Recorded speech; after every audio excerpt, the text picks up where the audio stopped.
Hey, it's Andrew. Tonight, I've got 4 unsettling stories that were sent in by real people. Experiences they swear actually happened. What started as normal high school experiences, making friends, gym class, band practice, sneaking around after hours, suddenly turned into moments of genuine danger and terror. The kind of moments that make you realize that sometimes the people around you, even in familiar places like school, can have the darkest intentions. But before we begin, I'm curious. Where are you listening from tonight? And what time is it for you right now? It's always amazing to see how far these stories travel across the world. Let me know in the comments. I try to read as many as I can. Alright, turn the lights down, keep your doors locked, and let's get started. Story 1. The New Kid. I was a new student at Southern Lehigh High School in Pennsylvania going into my junior year.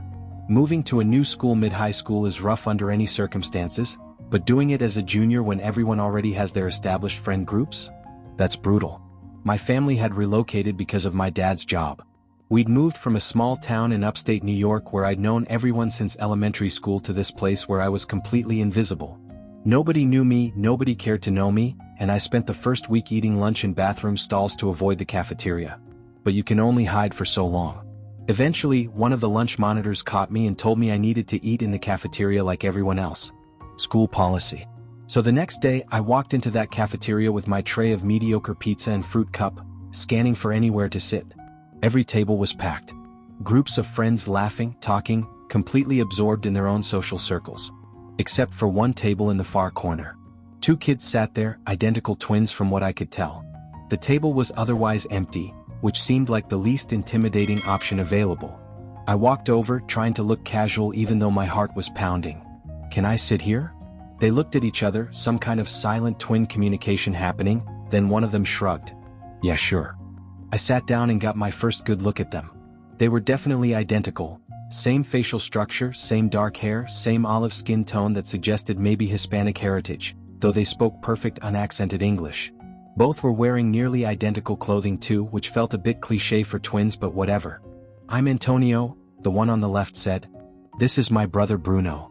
I'm Marcus, I said, trying to sound friendly but not desperate. They seemed okay, honestly. We talked about classes, teachers, the general awfulness of high school cafeteria food. They were funny in a dark, sarcastic way. Made jokes about other students that were mean but not cruel, if that makes sense. When lunch ended, Bruno gave me his number. You should hang out with us sometime. We don't really do the whole school social scene thing, but we know how to have fun. I was surprised but tried not to show it. Yeah, definitely. That'd be cool. That Friday, I got a text from Bruno around 8 p.m. Bruno, yo, you wanna hang tonight? Me and Antonio are gonna go exploring. Me, sure, where? Bruno, meet us at the cemetery on Willow Road around 9:30. There's a sick spot we wanna show you. I stared at that message for a while. A cemetery. At night. With 2 kids I'd known for less than a week. But what were my options? Sit at home alone on a Friday night in a town where I knew nobody? At least this was something. Me, okay, I'll be there. My parents were watching TV in the living room when I told them I was going out with some friends from school. They seemed happy I was making an effort to socialize, didn't ask too many questions. I walked to the cemetery, which was about 10 minutes from my house, through a neighborhood of older homes with overgrown yards. The closer I got, the more I questioned my decision. Who meets people at a cemetery at night? But I kept walking. When I reached Willow Road, I texted Bruno. Me, I'm here. Where are you guys? Bruno, typing. Bruno, we're back in the woods behind the cemetery. There's this small lake, really cool spot. Come find us. He sent his location. I looked at it, definitely deep in the woods behind the cemetery, maybe a quarter mile in. Me, can't you just come to the road? Bruno, nah man, we're already set up. Just walk straight back from the cemetery gate, you'll see the path. I stood there for a moment, phone in hand, staring into the darkness beyond the cemetery fence. Every horror movie I'd ever seen was screaming at me not to do this. But I'd already come this far. And they were just high school kids like me. What was the worst that could happen? I climbed over the low stone wall that bordered the cemetery and started walking through the headstones toward the tree line. Once I entered the woods, it got really dark really fast. I turned on my phone's flashlight, which barely helped, and started pushing through branches and underbrush. Bruno? Antonio? I called out, trying not to sound scared. No response. I kept walking, checking the location Bruno had sent me. I should be close. Guys, this isn't funny. Where are you? Then I heard it. Footsteps. Behind me and to my left. Slow, deliberate footsteps. I stopped. Bruno? The footsteps stopped too. Antonio? Come on man, stop messing around. Nothing. Just silence and darkness. Then the footsteps started again, faster now. Multiple sets of footsteps. Running toward me from different directions. I turned and ran back toward the cemetery, not caring about branches hitting my face or thorns catching my jacket. I just ran. Then someone grabbed me from behind. Arms around my throat, choking me, nails digging into my neck. I couldn't breathe. A voice, Bruno's voice, screaming in my ear, "Grab him. Grab his legs." I managed to elbow whoever was behind me hard enough to break their grip. I twisted away and sprinted faster than I'd ever run in my life, crashing through the woods toward the road. I could hear them behind me chasing, but I was faster. I played soccer. I could run. I broke through the tree line, jumped the cemetery wall, and kept running. I didn't stop until I was home, bursting through the front door, gasping for breath. My parents jumped up from the couch. "Marcus, what happened?" I couldn't speak. I just turned around and showed them my neck. My mom gasped. There were deep red marks, nail scratches that had broken skin. "Who did this to you?" my dad demanded. I told them everything. The twins, the invitation to the cemetery, the attack. My dad wanted to call the police immediately, but I convinced him to wait until morning. I had the text from Bruno, proof of what happened. We could report it to the school. That night I barely slept. Every sound outside my window made me think they'd followed me home. The next morning we went to the school. I showed the principal and the dean the text messages, the location Bruno had sent me, the marks on my neck, which we'd photographed the night before. The twins were brought in separately. They denied everything at first, said I must have gotten hurt hiking or something. But the text messages were right there, undeniable. They were both expelled by the end of the week. I blocked their numbers like my parents told me to. I thought it was over. 2 weeks later, I woke up in the middle of the night feeling cold. The kind of cold that doesn't make sense when you're under blankets. I opened my eyes and immediately knew something was wrong. My bedroom window was wide open.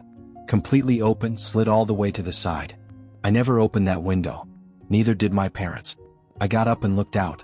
Below my window was a small ledge, part of the roof that extended over our garage. My dad had always told me in case of fire, I could jump out onto that ledge and then to the ground. Someone had climbed up there. Someone had opened my window from the outside. I closed it quickly and went to my parents' room. I knocked, trying not to panic. "Mom? Did you open my window?" She sat up, groggy. "What? No. Why would I?" "Someone opened it. It was wide open." That woke her up. She shook my dad awake and he stumbled out of bed, annoyed at first, then concerned when I explained. "Probably just wind," he said, but he agreed to come check my room. As we walked down the hallway, I noticed something. My bedroom door, which I'd left wide open when I went to wake my parents, was now half closed. I stopped. "Dad." I left my door open. Maybe it just swung closed. "No. Dad, I think someone's in there." He pushed past me and threw the door open, turning on the light. That's when we saw them. A leg disappearing out my window. Someone jumping from the ledge. My dad ran to the window, then bolted downstairs and out the front door. I heard him yelling, heard him running, but he came back 5 minutes later out of breath and empty-handed. They're gone. I couldn't see which way they went. We called the police. They came, took statements, looked for evidence. They found footprints on the roof ledge but couldn't identify who they belonged to. I told them I was certain it was Antonio or Bruno or both of them. I told them about the attack in the woods, the expulsion, everything. The police said without direct evidence they couldn't arrest anyone. They advised us to install security cameras and keep everything locked. For the next 2 months I barely slept. Every night, I'd lie awake waiting for my window to open again, for someone to be standing in my room. But nothing happened. No more break-ins, no more incidents. I finished junior year and senior year at that school. I saw the twins around town occasionally, at the grocery store, the gas station, once at a movie theater. Every time they'd just stare at me. No words, no gestures. Just staring. I'm in college now, 3 hours away from that town. Sometimes I still think about that night in the woods. About how close I came to whatever they had planned for me. And I think about my window opening in the middle of the night. About someone climbing into my room while I slept. I don't know what they wanted. I don't know what would have happened if my dad hadn't chased them away. And honestly, I'm glad I never found out. Thank you for sharing this. The betrayal of people who seemed friendly, the violation of your home, that combination is truly terrifying. Now let's move on to story number 2. Story 2, The substitute.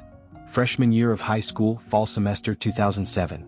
Last period gym class on the stormiest day of the year. The kind of day where the sky is so dark it feels like evening even though it's only 2 p.m., and rain is coming down so hard you can barely see across the parking lot. We had a substitute teacher that day. I'd never seen him before, an older man, maybe late 50s or early 60s, with gray hair and this way of looking at people that made me uncomfortable right from the start. My name is Sarah, and I need to be upfront about something. I've always looked older than my age. When I was 14, people thought I was 18. When I was 16, people assumed I was in college.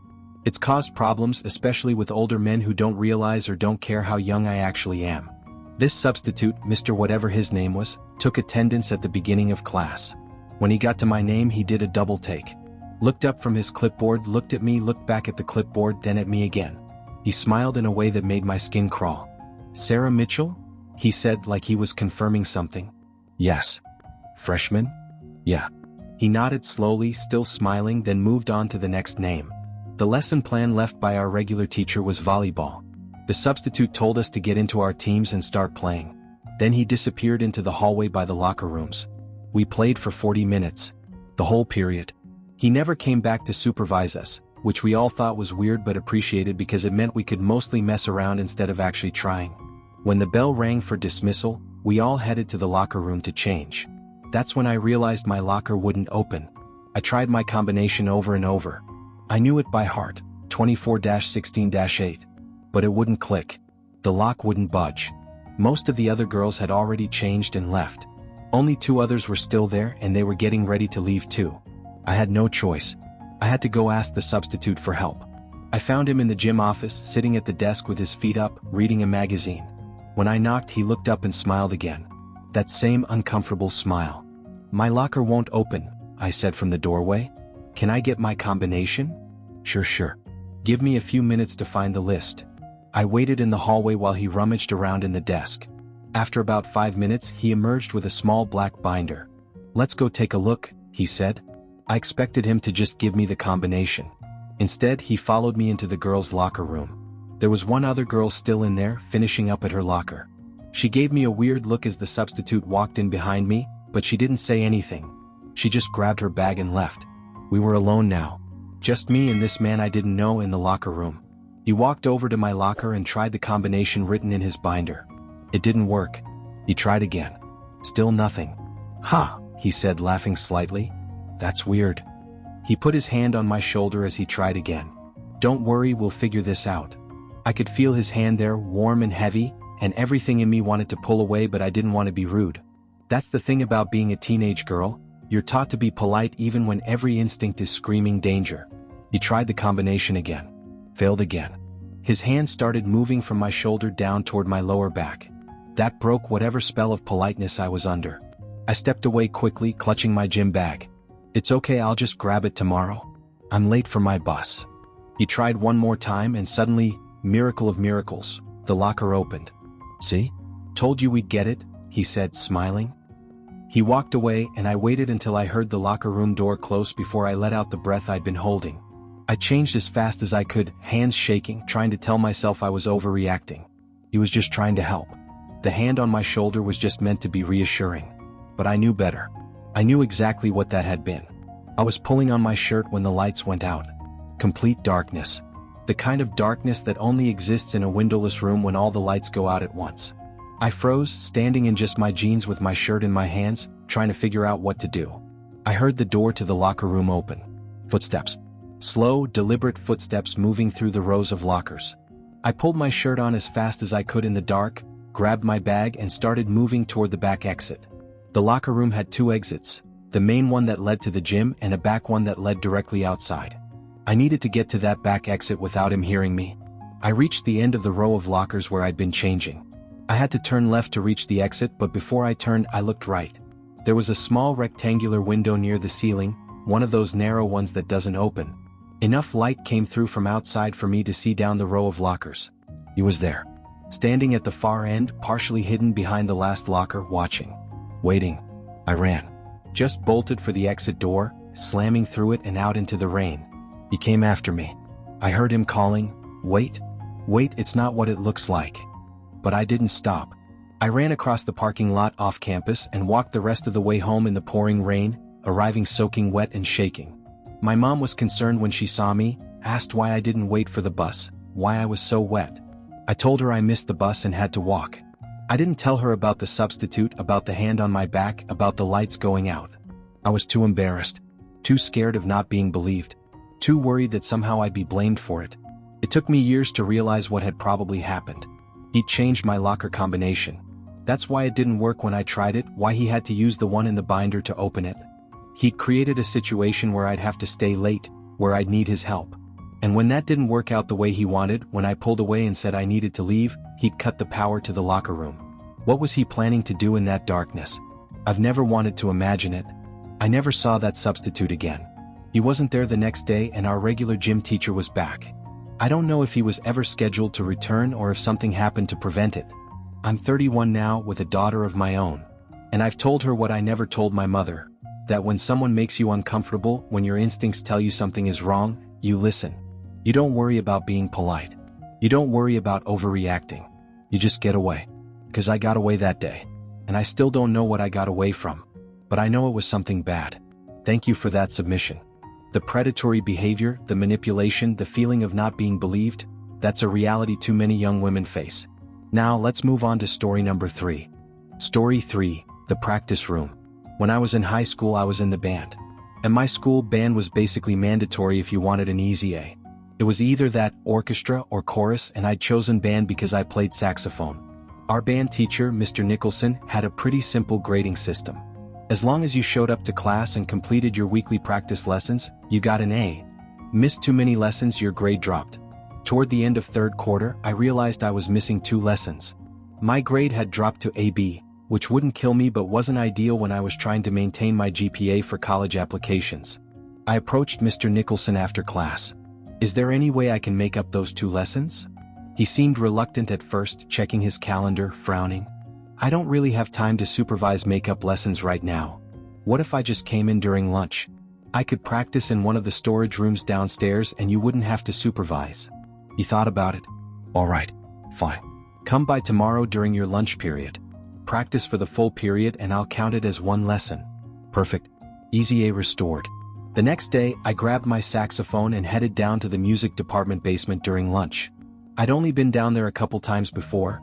It's where they stored all the extra equipment, chairs, music stands, old decorations from school plays. The basement was creepy. Dim lighting, narrow hallway with small rooms on either side, no windows, no natural light. It was always cold down there too, like the heating didn't quite reach that far. I picked one of the storage rooms, maybe 7 by 7 feet, filled with folding chairs and music stands. I set up a stand, put my music on it, and closed the door for better acoustics.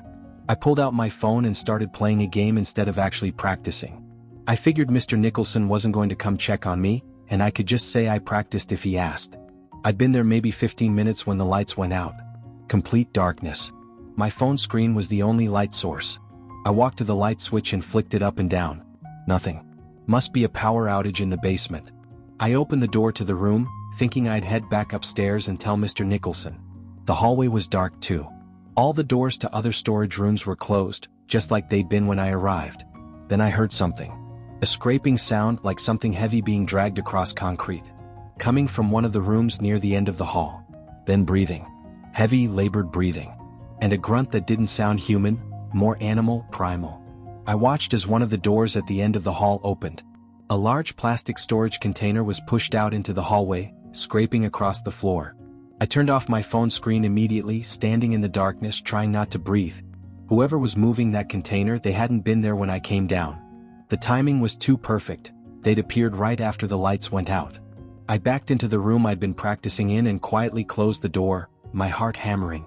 I needed to call for help, but I had no cell reception down there. The basement was like a dead zone. I stood in that pitch-black room listening. Waiting. Minutes passed. Maybe 5, maybe 15. Time stopped making sense. Finally, I decided I had to try to get back upstairs. I couldn't just hide in there forever. Lunch period would end eventually and I'd be trapped. I opened the door as quietly as possible. The hallway was still dark, but I could hear something. Movement. Someone was still out there. I turned on my phone screen, holding it out in front of me for light, and started moving toward the stairs. That's when I heard footsteps behind me. Quick, deliberate. I ducked into the next open storage room and closed the door, pressing my back against it. I waited in complete darkness, listening. The footsteps stopped outside the room I was in. Then nothing. Just silence. But I had this overwhelming sense that I wasn't alone in that room.